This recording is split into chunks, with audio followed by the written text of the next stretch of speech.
Continuando até então, minha gente, os valores padrões da temperatura, nós temos que considerar um paciente normotérmico, aquele paciente que está com 36 graus Celsius até 37,5 graus Celsius.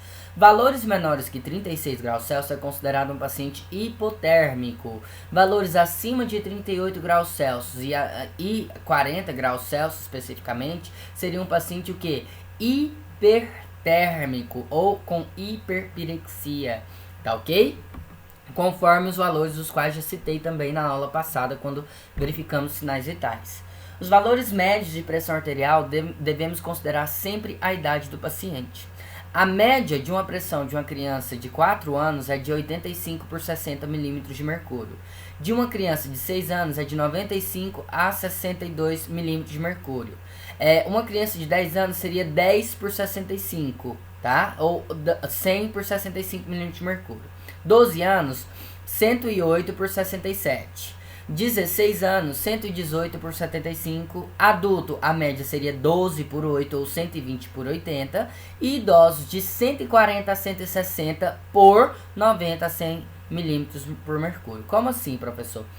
Quando a gente considera uma pessoa idosa, acredita-se que a predisposição de um idoso ter hipertensão é muito maior quando comparado com um adulto, né? Então, automaticamente, um senhor de idade, uma senhora de idade, que seja ela hipertensa, encontra-se com pressão de 16 por 10, ela não está hipertensa no momento, ela está normotensa. Por quê, professor? Sendo que o valor padrão é até 140 por 90. Porque, minha gente, se ela tem pressão alta e 16 por 10 ainda não chega um valor tão alto quando comparado com uma, digamos assim, uma hipertensão assim de assustar. Por exemplo, 23 por 16 é uma pressão altíssima. Um paciente que chega a uma pressão desse tipo pode apresentar desmaio, pode ter sudorese, sensação de mal-estar, náuseas, vômitos, enfim, inúmeros outros sintomas. Então, 16 por 10 não é considerado um valor de se alarmar e o paciente não está hipertenso, sendo ele idoso.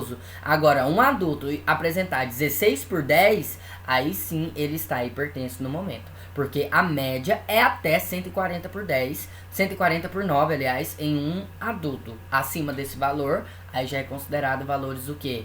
Alarmantes de se preocupar, tá ok? Vamos lá.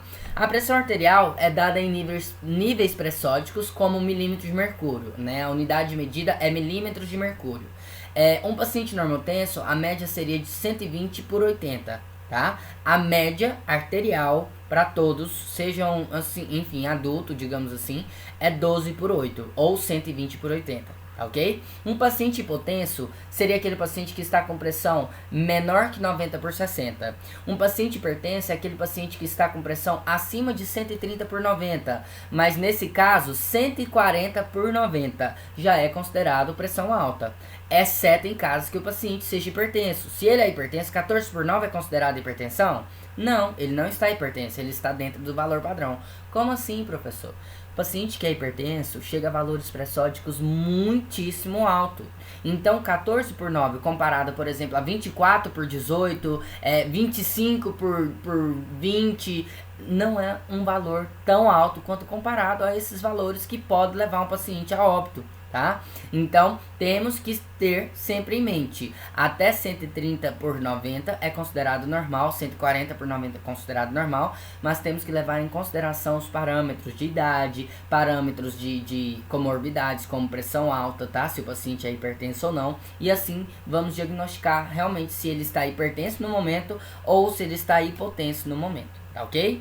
Uma pressão convergente é quando a pressão sistólica e a diastólica elas se aproximam, quando os valores estão muito próximos um do outro. Por exemplo, 12 por 10 não é normal, tá? Então, automaticamente, os valores estão muito pertinhos um do outro, então é considerado uma pressão convergente. Uma pressão divergente é aquela pressão que os valores estão muito distantes um do outro. Por exemplo, a sistólica e a diastólica, elas se diferem, elas se afastam os valores. Por exemplo, 12 por 40. Tá vendo aqui, ó? 120 por 40. Tá muito distante um número do outro, né? Então, automaticamente, a pressão está o quê? Divergente. Ela tem que estar estável, com média de 40 milímetros de mercúrio em relação uma à outra. Por exemplo, 12 por 8. De 80 até 120, 40 milímetros. Tá vendo aí? Agora, para vocês verem, ó. 120 por 40. Tá aí 80 milímetros de mercúrio de distância um do outro. Então, isso é uma pressão que divergente. E olha aí, ó, convergente são valores muito próximos, 120 por 10 ou 120 por 100. No caso, seria 20 milímetros apenas que distancia uma da outra. Isso aí é considerado uma pressão que convergente. Elas se aproximam, a diastólica e a sistólica. Tá ok? Vamos lá. A glicemia. A glicemia normal ela é considerada de 70 a 120 miligramas por decilitro. Após as refeições, os valores têm que dar até 140 milímetros por mercúrio, ou por decilímetro, tá? Miligramas por decilímetro.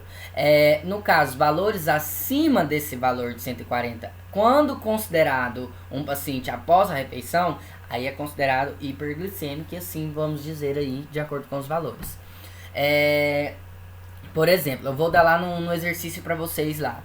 Um paciente acabou de apresentar uma refeição diária de um almoço, né? Consumindo a quantidade de calorias conforme a nutrição aconselha, os valores da nutrição em sistema universal. E ele apresentou glicemia após a refeição com 155 miligramas por decilitro. Esse paciente está... Como que eu considero essa glicemia de acordo com os padrões, de acordo com a nomenclatura? Ele está normoglicêmico, ele está hiperglicêmico, ele está hipoglicêmico. Ele está hiper. 155 após a refeição já é considerado o que, ó? Acima do normal. Então ele está hiperglicêmico. Por quê? O normal é até 140, ou seja, os valores têm que dar abaixo de 140. Acima de 140, 141, ele já está hiperglicêmico, tá? Então nós temos que ter esse contexto aí conosco, tá bom? O contexto de observar o horário da refeição, como foi, tudo mais, ok? Vamos lá. Valores de saturação seriam os níveis de oxigênio periférico. O normal é de 95 até 100% de oxigênio.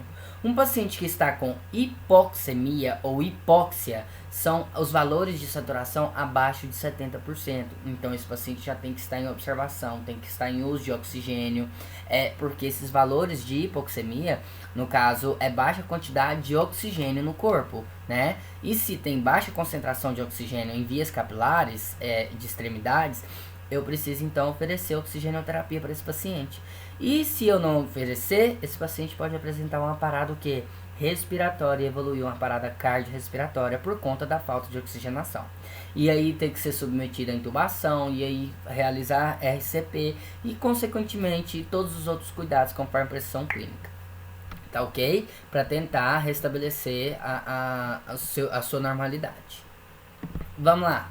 Em relação a relatórios de admissão. Todo relatório de admissão, todo momento que o paciente entra na unidade hospitalar, eu tenho que relatar tudo como o paciente chegou, tá? A data, o horário, né? E então vou relatar. Paciente foi admitido nesta unidade procedente de casa, trazido pelo SAMU ou pelo Corpo de Bombeiro do Distrito Federal, trazido pela equipe de atendimento da BR, enfim. Eu vou detalhar qual que foi que trouxe, tá? Devido ao quadro de crises convulsivas recorrentes, ou acidente automobilística, seja carro-moto, seja carro versus moto, ou seja carro versus carro, moto versus moto, enfim, eu tenho que relatar. Se foi vítima de atropelamento, se foi vítima de ferimento por arma de fogo, se foi vítima de ferimento por arma branca, chega em maca, em protocolo de trauma, acordado, consciente, orientado, respirando espontaneamente em ar ambiente, mantendo saturação 98%, ausência de lesões. Eu poderia colocar, ao invés de colocar os valores, lembra que eu falei que é preferível que não se coloque os valores, e sim o que? Nomenclatura. Se ele está com 98%, ele está o que? Eupneico, tá? Ele está com uma boa saturação, respirando bem até então. Com ausência de lesões, ele está desorientado? Não. Ele está dispneico? O eletrocardiograma tá como?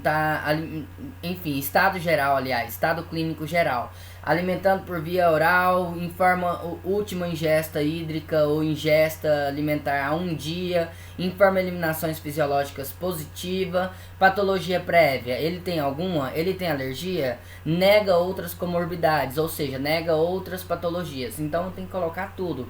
Tá vendo que tem várias informações que, professor, se ele chegou pelo SAMU, como que ele chegou pelo Corpo de Bombeiro? Não, eu só coloquei aí várias informações as quais vão dar norte para você. Ele veio pelo SAMU, ele veio pelo Corpo de Bombeiro, ele veio trazido pelo atendimento da HBR, ele teve crise convulsiva, ou foi acidente automobilístico, sendo o acidente de carro com carro, carro com moto, moto com moto, enfim, como que foi? É ferimento de trauma, atropelamento, é ferimento por arma branca, vítima de arma de fogo, enfim, eu tenho que relatar como que ele chegou tudinho, principalmente quando se diz em questão de idosos, minha gente. Quando idosos chegam lá pra gente cuidar e são vítimas de maus tratos, você consegue identificar, tá? Não podemos afirmar, é claro, mas porém, observamos muitas vezes maus tratos através do mau cuidado.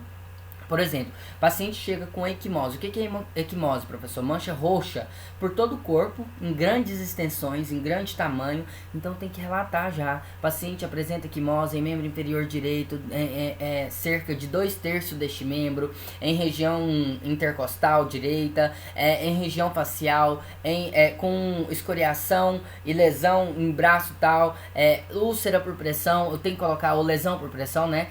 Em todo o corpo, sendo região sacral, região de calcâneo, região de occipital. Eu tenho que relatar tudo, porque se porventura a família vier depois vir a processar a unidade hospitalar alegando que eles criou essas lesões por pressões ou essas manchas durante o atendimento em que ele esteve internado, tem como você provar que é mentira. Como que não é provar que é mentira, mas provar o contrário, que o paciente já chegou com essas cicatrizes, já chegou com essas feridas e automaticamente isso não foi negligência de cuidado, e sim o cuidado qual deveria ter em casa e na verdade não teve. Então cabe, através dos relatórios, relatar tudo isso para, no caso de futuramente ter necessidade, te respaldar como algo que realmente seja comprobatório que esse paciente já apresentava lesões antes mesmo de ser admitido na unidade, tá ok? O relatório de admissão é o estado geral que o paciente se encontra, como que ele chegou, que forma que ele chegou, os sinais vitais, tudo eu tenho que relatar de acordo com a ordem também, tá ok?